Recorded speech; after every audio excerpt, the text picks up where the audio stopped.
Oke, assalamualaikum warahmatullahi wabarakatuh. Balik lagi bersama saya Randy Yulianto untuk masih sama dengan tugas MKI, Manajemen Keamanan Informasi, di tugas Pak Agi Pratama. Untuk materi kali ini adalah pengembangan sistem. Pengembangan sistem untuk membangun sistem sesuai dengan persyaratan bisnis dalam kurung bisnis requirement. Sangat penting apabila perusahaan organisasi menetapkan secara sistematis kebijakan pengembangan sistem. Yang selanjutnya adalah tanggung jawab. Apabila diputuskan untuk membangun sistem dari nol, searching ada baiknya apabila dibahas dahulu tanggung jawab masing-masing karyawan yang terlibat dalam pemrosesan yang akhir-akhir ini disebutkan dengan sistem development life cycle atau SDLC. Karyawan yang telah ditunjukkan dan dilibatkan akan masuk ke salah satu tim. Tim ini dapat juga dibentuk apabila organisasi memutuskan untuk membeli paket sistem aplikasi.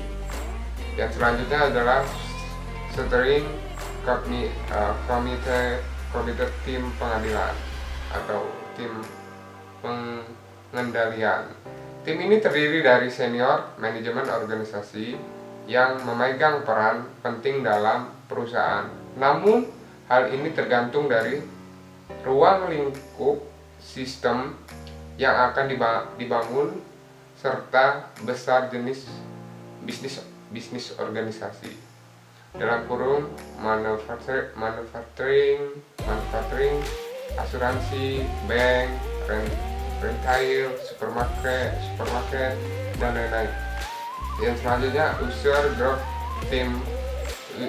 group atau tim pemakai.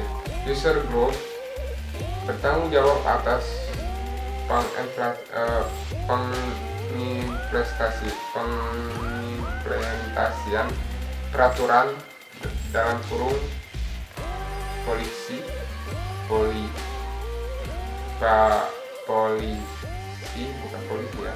yang sah diputuskan di steering committee atau polisi yang telah dibuat sebelumnya. Yang selanjutnya adalah test group atau tim uji coba. Tim ini terdiri dari tim pengembang sistem dan pemakai dalam kurung key user. Tugas utamanya adalah menguji coba sistem yang baru dibangun karena memakai yang lebih mengenal data yang akan tes. Maka pemakaian harus menyediakan data tersebut. Pengembangan sistem. Yang selanjutnya pengembangan sistem. Berikut ini akan dibahas secara umum setiap langkah yang akan dilakukan pada setiap pengembangan sistem yang akan dilakukan sendiri. Selanjutnya awal proyek. Proyek pengembangan sistem diawali selalu dengan mengidentifikasi permasalahan yang pada saat ini timbul di organisasi, persyaratan baru, kebutuhan lain yang akan mungkin dapat mengulangi dengan memanfaatkan komputer teknologi. Adapun pengertian pengembangan sistem informasi adalah kumpulan kegiatan para analisis sistem, perancang dan pemakai mengembangkan dan mengimplementasikan sistem informasi. Tahap kegiatan yang dilakukan selama pembangunan sistem informasi: proses merencanakan, mengembangkan dan mengimplementasikan sistem informasi dan menggunakan metode, teknik, alat bantu pengembangan tertentu. Pengembangan sistem informasi perlu dilakukan. Hal tersebut disebabkan oleh beberapa hal. 1.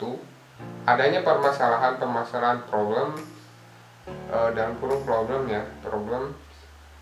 yang timbul di sistem yang lama. Poin kedua, untuk meraih kesempatan yang akan diraih gitu ya.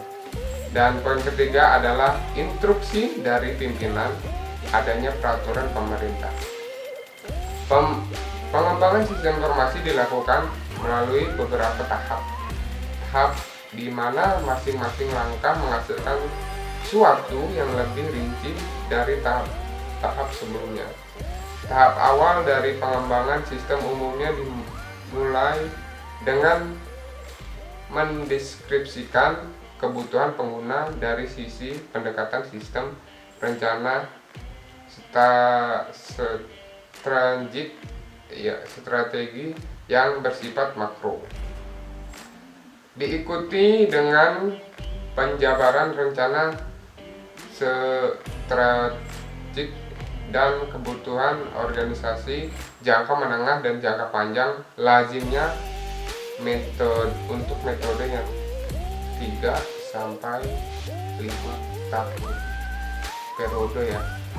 periode 3 sampai 5 tahun. Terima kasih.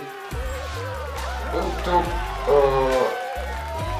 masih setia melihat saya ke pertemuan 8, saya ucapkan assalamualaikum warahmatullahi wabarakatuh.